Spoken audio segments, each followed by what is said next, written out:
안녕하세요 여러분, 플럭투스 채널에 오신 것을 환영합니다. 비행안전은 대부분 조종사와 승객들이 가능한 가장 짧은 시간 내에 기능을 상실한 비행기에서 얼마나 빨리 탈출할 수 있는지에 달려 있습니다.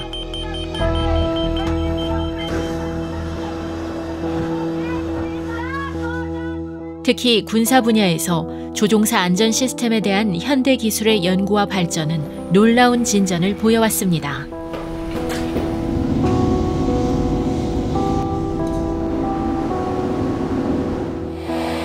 대부분의 전투기가 공중전에서 치명타를 입을 경우 이 추락 위기에 처한 조종사는 시속 800마일이 넘는 속도에서 간단히 비상탈출 레버를 잡아당겨 조종석에서 밖에 안전한 곳으로 즉시 탈출할 수 있습니다. We like to say it's the last chance for life. In the event that a pilot needs to get out of the aircraft, whether he's on the ground, out on the runway, or flying in the sky, he'll eject and eject safely. 비행기에서 벗어난 후 좌석이 자동으로 낙하산을 전개하여 탑승자를 안전하게 지상으로 데려다 줍니다. 오늘은 비행기 사출 좌석의 경이로운 기술과 진화 과정에 대해 알아보겠습니다.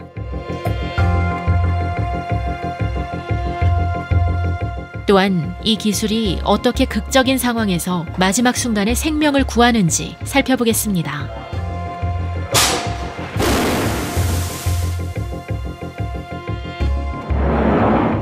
사출 좌석이 발명되기 전 난처한 상황을 맞이한 항공기를 탈출하는 과정은 조종사들에게 매우 위험한 것이었습니다. 하지만 오늘날에 와서 이야기는 완전히 달라졌습니다. 현대식 군용 항공기에는 비상시 조종사 또는 다른 승무원을 구조하기 위해 사출 좌석 시스템이 적용되어 있습니다. 대부분의 디자인은 폭발력 혹은 로켓 모터를 통해 조종사를 항공기 밖으로 강제 사출시킵니다. 레버가 작동되면 전기 펄스가 비행기 추진기에 신호를 보내 해치를 잠금 해제한 다음 좌석을 회전시킨 후 공중으로 밀어냅니다.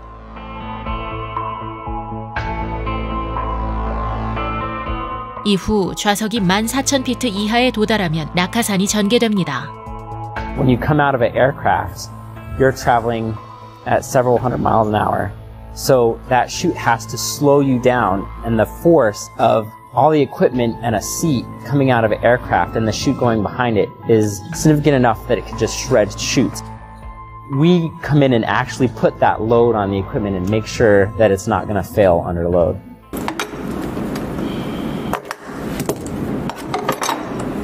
대부분의 경우 사출 좌석은 특정 고도에서만 안전하게 사용할 수 있습니다. 하지만 저고도에서 좌석이 사출되어 긴급한 상황에 있던 생명을 구한 사례도 있었습니다.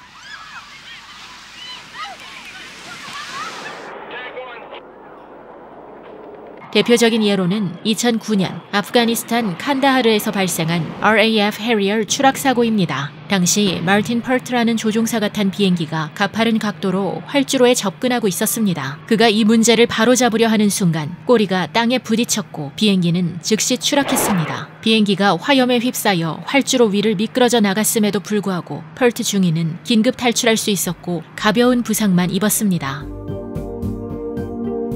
몇몇 회사들이 사출 좌석의 개념을 연구하고 있었지만 1945년 획기적인 디자인을 내놓은 곳은 마르틴 베이커 항공기 회사였습니다.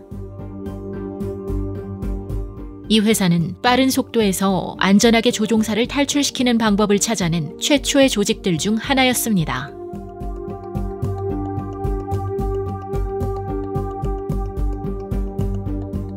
초기 해결책은 로켓 추진 연료와 신축식 좌석을 사용하는 것이었습니다. 나중에 이 회사는 조종사가 더 높이 그리고 더 빠르게 비행기에서 탈출할 수 있도록 해주는 로켓 추진 좌석 방식으로 전환했습니다. 인체 모형과 실제 조종사 모두를 대상으로 한 광범위한 테스트를 통해 이러한 결과를 도출할 수 있었습니다.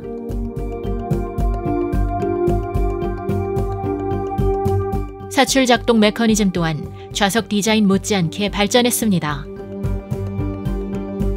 초기 모델의 경우 조종사가 레버를 당기면 캐노피가 동체에서 분리되며 사출이 진행되었습니다.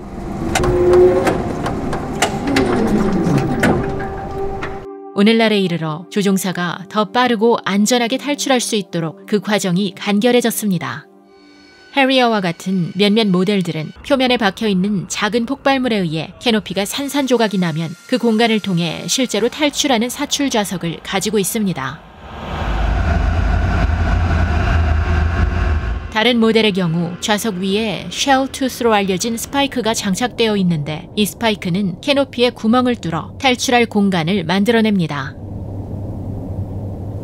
사출 좌석 설계에 마지막으로 신경 써야 할 주요 요소는 조종사가 다이얼, 손잡이 및 레버로 복잡한 조종석에서 사출 장치를 작동시킬 수 있는 방법을 고안해내는 것이었습니다.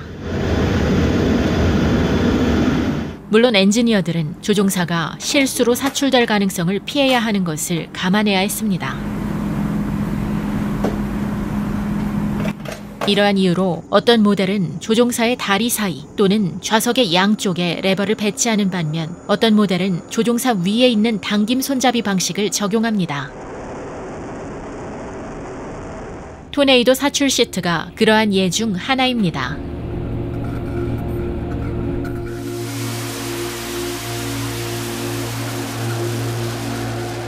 전투기 못지않게 헬리콥터도 느닷없이 발생하는 위험한 상황에 직면하는 경우가 잦은 편입니다. 그러나 조종사들을 날개가 회전하고 있는 방향으로 내보낼 수 없기 때문에 전투기 탈출 방식을 따라 조종사를 위쪽으로 사출시킬 수 없습니다.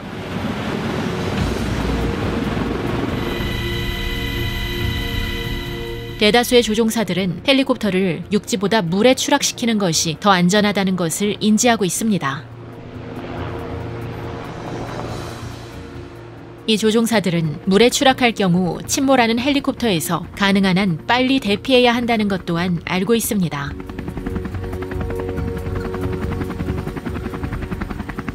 헬리콥터 승무원들은 휴잇, 즉 헬리콥터 수중 비상 착륙 탈출 훈련을 받아야 합니다.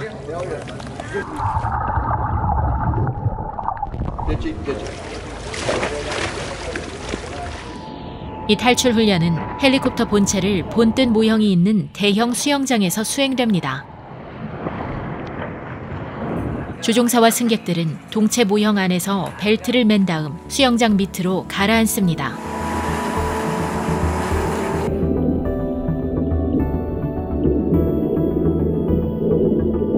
제한된 시간 내에 안전하게 탈출할 수 있는 능력에 따라 시간이 기록되고 등급이 매겨집니다. 어떤 경우에는 헬리콥터가 수면에 부딪힐 때의 상황을 재현하기 위해 동체를 회전시키기도 합니다.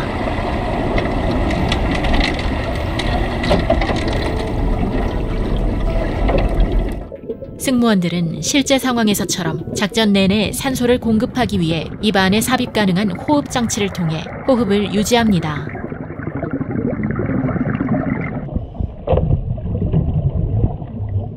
그리고 나서 훈련생들은 비상 창문과 패널을 제거하고 배의 측면을 통해 탈출하는 과정을 진행합니다.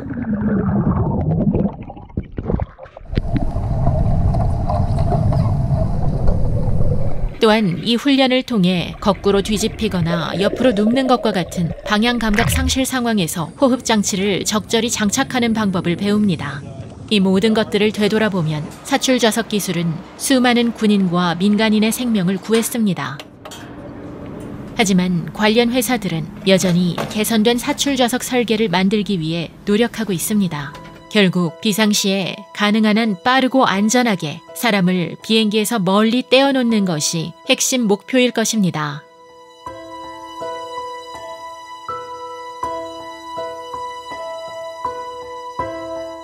여기까지가 오늘 내용입니다. 재미있게 보셨길 바랍니다. 새로운 컨텐츠가 나올 때마다 보실 수 있도록 저희 채널 구독 부탁드립니다. 다음에 뵙겠습니다.